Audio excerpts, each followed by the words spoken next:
मित्र हो, त्रिवेज मीडिया टीव्हीच्या संवाद संकल्पना या सदरामध्ये आपलं स्वागत। आज आपण जाहीर केल्याप्रमाणे भारतीय राजकारण ज्या संकल्पनांच्या भोवती आज वाटचाल करीत आहे त्या संकल्पनांपैकी दलित, बहुजन, मूलनिवासी की सर्वजन या सगळ्या संकल्पनांमध्ये आपण प्रत्येक नेत्याचा एक परिचय या संदर्भात करून देणार आहोत। एपिसोडमध्ये आपलं सगळ्यांचं स्वागत करताना या भागामध्ये आज आपण परिचय करून घेत आहोत प्राध्यापक जोगेंद्र कवाडे। प्राध्यापक जोगेंद्र कवाडे यांचं नेतृत्व महाराष्ट्रामध्ये लॉंग मार्च म्हणून उदयास आलं। मराठवाडा विद्यापीठाच्या नामांतराच्या प्रश्नावर त्या विद्यापीठाचं डॉक्टर बाबासाहेब आंबेडकर असं नाव केलं जावं, नामांतर केलं जावं यासाठी त्यांनी लॉंग मार्चचा लढा महाराष्ट्रामध्ये सुरू केला आणि या लढ्यापासूनच त्यांचं नेतृत्व महाराष्ट्रात आणि देशभरात उदयाला आलं।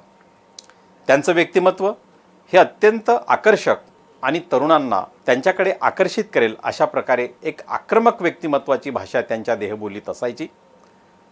अत्यंत भक्कम असा देह, त्यावर डोक्यावर त्यांची दाट केस, तेवढीच दाट दाढी आणि खांद्यावर घोंगडी, असा पांढरा पोशाख, अशा या रुबाबदार व्यक्तिमत्वाला या महाराष्ट्रातलाच तरुण नव्हे तर देशभरातला तरुण त्यांच्याकडे आकर्षित झाला आणि त्यांचं नेतृत्व महाराष्ट्रामध्ये आणि देशभरात चांगल्या प्रकारे उदयास आलं।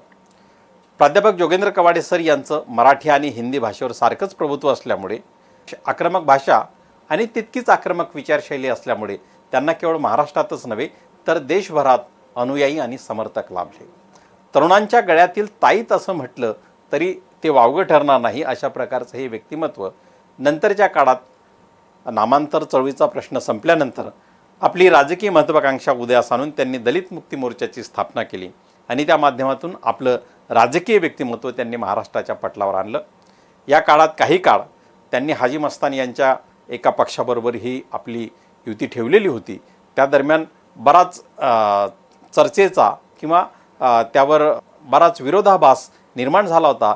त्यातूनही त्यांनी आत्मविश्वासपणे पुढे वाटचाल करत आपली चळवळ रिपब्लिकन पक्षाबरोबर जोडली आणि रिपब्लिकन ऐक्य घडवून आणल्यानंतर महाराष्ट्रामधून जे 4 खासदार लोकसभेत निवडून गेले होते त्यापैकी प्राध्यापक जोगेंद्र कवाडे सर हे देखील एक होते।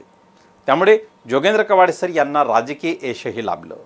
नंतरच्या काळामध्ये रिपब्लिकन ऐक्य किंवा अशा सगळ्या प्रश्नांच्या संदर्भात त्यांनी आपली भूमिका थोडीशी वेगळी केली आणि आपल्या स्वतःच्या पक्षाला पीपल्स रिपब्लिकन पार्टी म्हणून त्यांनी उदयास आणलं। पीपल्स रिपब्लिकन पार्टी या पक्षाची भूमिका त्यांनी स्वतः आणि स्वतंत्रपणे ठरवली। त्यामुळे आजही महाराष्ट्राच्या राजकारणात भूमिका ठरवताना ते आपली स्वतंत्र भूमिका ठरवतात। महाराष्ट्र विधान परिषदेच्या सदस्यपदी ते आजही विराजमान आहेत। त्यामुळे त्यांची राजकीय वाटचाल सुरू असताना संघटनात्मक पातळीवर मात्र बऱ्याच अंशी त्यांच्या पक्षाच्या संदर्भात विचार करावा लागेल।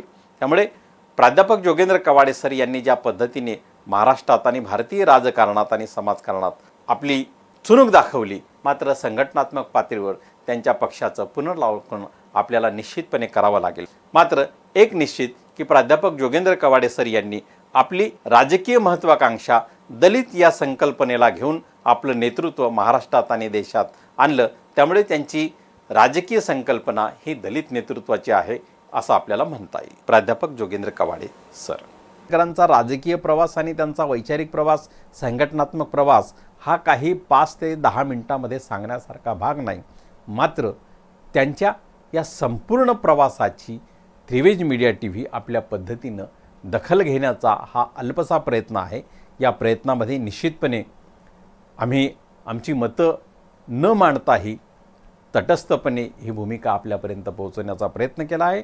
आपल्याला ही भूमिका कशी वाटते निश्चितपणे आम्हाला कळवा आणि आमच्या त्रिवेज मीडिया टीव्हीला सबस्क्राईब करा ही विनंती।